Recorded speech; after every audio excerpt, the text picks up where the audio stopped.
ఏదైనా మీ సంకల్పం బిడ్డల గురించి, ఉద్యోగాల గురించి, ఆరోగ్యాల గురించి అనుకున్నది కాకపోతే ఇది అయితే ఇలా చేయండి. పేదవాళ్ళకి దానం చేస్తానని దండం పెట్టుకోండి, ఖచ్చితంగా అవుతుంది. మనుషులు ఏదన్నా అనుకుంటే పూర్వజన్మ కర్మ ఫలం అడ్డుపడుతుంది. మన ప్రయత్నం మనం చేస్తాము, అవ్వదు. మన ప్రయత్నం లోపం కాదు. నువ్వు కంగారు పడకు.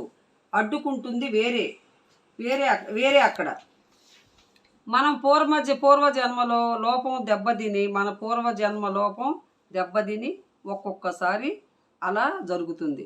అది తప్పిపోయి మనకి ఫలితం కలగాలంటే వెంటనే ఇది తప్పనిసరిగా అవ్వవలసిన పని, మంచి పని. కాబట్టి ఇది అయితే నేను పేదవాడికి 10,000 రూపాయలు పేదవాడికి దానం ఇస్తాను, 10 మందికి పంచెలో చీరలో పెడతాను అని దండం పెట్టుకుని పేద వర్గాలకు దానం చేయండి. వెంటనే అది ఫలితం ఇస్తుంది.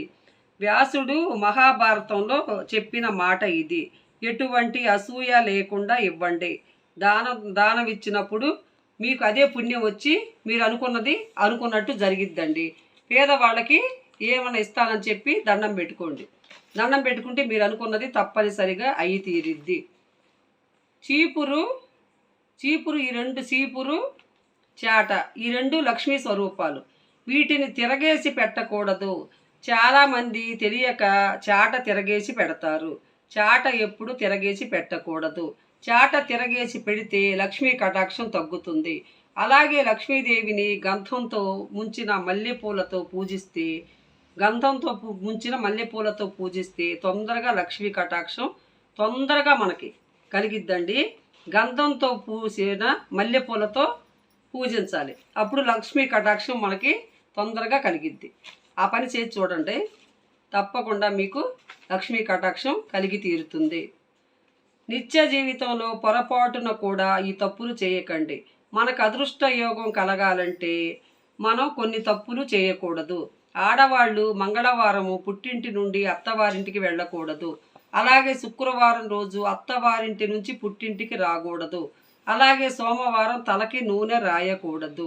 అలాగనే క్షవరం చేయించుకునేటప్పుడు తండ్రి కొడుకులు ఒకేసారి క్షవరం చేయించుకోకూడదు. అలాగే అన్నాతమ్ముళ్ళు కూడా ఇంట్లో తలదువ్వ రాదు. అన్నాతమ్ముడు కూడా ఒకసారి సవరం చేయించుకోకూడదు. ఇంట్లో తలదువ్వ రాదు. వెంట్రుకలు ఇంట్లో పడకూడదు. గోళ్ళు ఇంట్లో తీసుకోకూడదు. సూర్యాస్తమయం తర్వాత ఇల్లు చిమ్మకూడదు. గడపకి కాలు తగలకూడదు. అరటి ఆకులు తెచ్చుకుంటే ఒక్కటి తీసుకోకూడదు, 2-3 తెచ్చుకోవాలి. చెయ్యి కడిగాక విదిలించకూడదు. ఈ నియమాలను పాటిస్తే అదృష్ట లక్ష్మిని మీ ఇంటికి ఆహ్వానించినట్టే. ఈ నియమాలన్నీ పాటిస్తే చీపురు కింద ఇది ఒక్కటి దాస్తే చాలు, రాత్రికి రాత్రే కష్టాలన్నీ పోతాయి. మీ జీవితం అద్భుతంగా మారుతుంది. లక్ష్మీదేవి అని లక్ష్మీదేవే చెప్పింది. చీపురు లక్ష్మీదేవి స్వరూపం. పొరపాటున చీపురుతో ఇలా చేశారంటే లక్ష్మీదేవికి విపరీతమైన కోపం వస్తుంది. విరిగిపోయిన చీపురుతో ఇల్లు ఊడిస్తే దరిద్రం. పూజ గదిలో చీపురు వాడకూడదు, క్లాత్ వాడుకోవాలి. నైరుతి వాయువుల్లో చీపురు ఉంచండి, లక్ష్మీ కటాక్షం కలుగుతుంది. చీపురుతో పిల్లల్ని కానీ జంతువులను కానీ కొట్టకండి. చీపురు కనపడకుండా పెట్టుకోండి. రాత్రి పడుకునే ముందు 2 యాలుకలు చీపురు కింద పెట్టి లక్ష్మీదేవి మా ఇంటికి రావాలి అని కోరుకోండి. అలా పెట్టి రాత్రల్లా వదిలేసి మరుసటి రోజు నిద్ర లేవగానే ఆ యాలుకలను తీసి చెత్త డబ్బాలో వేయండి. ఇలా 5 శుక్రవారాలు చేయండి. ఇలా 5 శుక్రవారాలు చేయాలి. దీన్ని ఇలా చేస్తే పేదరికము పోయి ధనం కలిసి వస్తుంది. లక్ష్మీదేవి ఇవన్నీ స్వయంగా లక్ష్మీదేవి చెప్పిందంటండి. మనకి పరిహార శాస్త్రాల్లో చెప్పారు. ఇలా చేయమని స్వయంగా లక్ష్మీదేవి చెప్పిందంట.